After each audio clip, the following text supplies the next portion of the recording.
मतदान काफी कम रहा। अब आप कह रहे हैं उसको बढ़ाने के लिए बीजेपी क्या कर रही है, अगले 2 दिनों में क्या रणनीति रहेगी? देखिए, जो मैंने कहा कि पहला चरण में अगर वोटिंग कम हुआ है, ये चिंता का सभी का विषय है, स्वयं चुनाव आयोग को भी इसकी चिंता है, मगर इसका हमारे जीत की संभावनाओं पर कोई परिणाम इसलिए नहीं है क्योंकि हमारे वोटरों को घर के बाहर निकालने में, उनको अपील करने में, उनको संपर्क करने में हमारी व्यवस्था चाक चौबंद रही। बूथ प्रमुख, शक्ति केंद्र प्रमुख, इन्होंने अपना काम बढ़िया तरीके से किया है। आज की तारीख में जो नए मतलब चरण के लिए हम तैयार हो रहे हैं, आज शाम प्रचार समाप्त होगा, तो उसी व्यवस्था को हम और अधिक अच्छे तरीके से अमल में ला रहे हैं।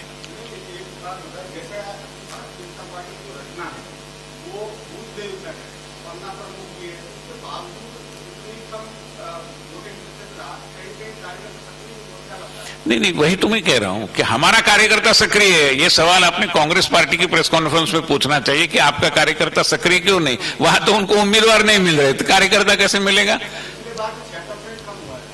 नहीं, जो भी है कम तो नहीं होना चाहिए, हम भी कह रहे हैं कम नहीं होना चाहिए, और हम मगर हमारे वोटरों का वोटिंग कम हुआ है ऐसा हमें लगता नहीं, हमारा आकलन है। एक मिनट, बाद में मैं आपके पास आता हूं।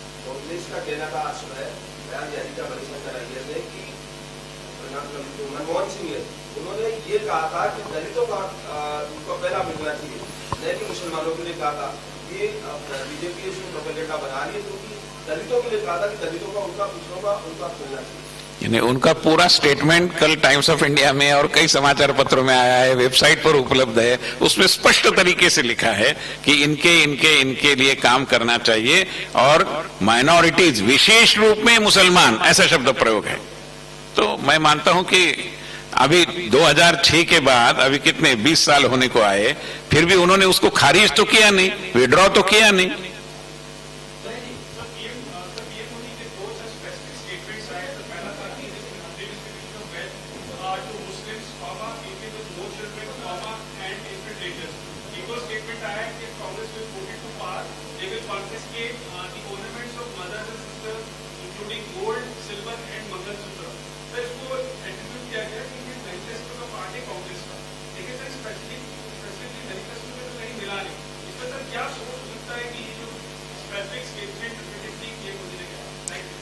देखिए, कांग्रेस पार्टी के जो नेता हैं, उनकी जो बयानबाजी है, उनके राहुल गांधी, अभी आप कहेंगे कि राहुल गांधी कौन है? राहुल गांधी वैसे कोई नहीं है, मगर मैनिफेस्टो पर उन्हीं का चित्र छपता है हमारे अध्यक्ष जी के साथ। तो इसलिए राहुल गांधी जो बोलते हैं उसको हम गंभीरता से लेने की कोशिश करते हैं। यद्यपि कई लोग उसको सिरे से खारिज करते हैं, मगर हम तो गंभीरता से लेते हैं, क्योंकि वही उनके कुलदीपक है, वही भविष्य बनाने वाले।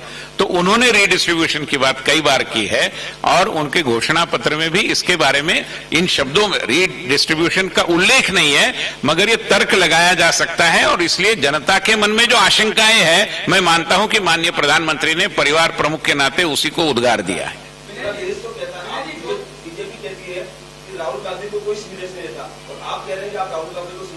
नहीं, क्योंकि उन्होंने लिया है ना, उन्होंने अपने घोषणा पत्र के ऊपर उन्हीं का चित्र छापा है। वो पार्टी के कोई पदाधिकारी तो है नहीं मेरी जानकारी में, तो वो गंभीरता से लेते हैं, ये मैं कह रहा हूं। बताइए।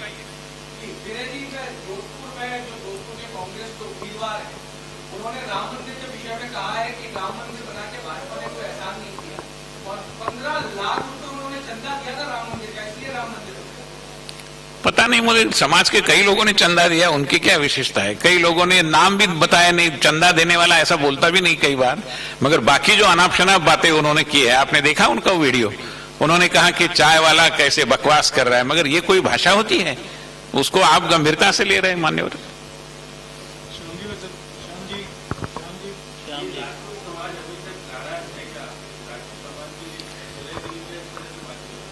देखिए, हम समाज को इस तरीके से मतलब विभाजित रूप में देखते नहीं। पूरा मतदाता एक मुश्त होकर, और उसमें हमारे सभी समाजों के बंधु हैं। मैं कोई 5 लोगों समाजों का नाम लूं और बाकी 6 बच जाएंगे, तो मैं वो नहीं करूंगा।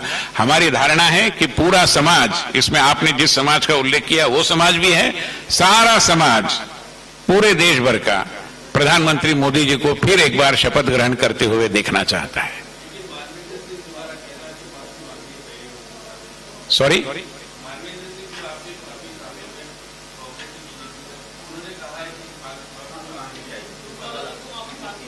ये तो रूपाला जी ने कई बार मांगी है। मैं मानता हूं कि वो विषय अभी समाप्त हो गया और उन्होंने जो भी कहा उस पर उन्होंने जो भी स्पष्टीकरण या माफी वो सब हो गया। It is now a thing of the past. Sorry,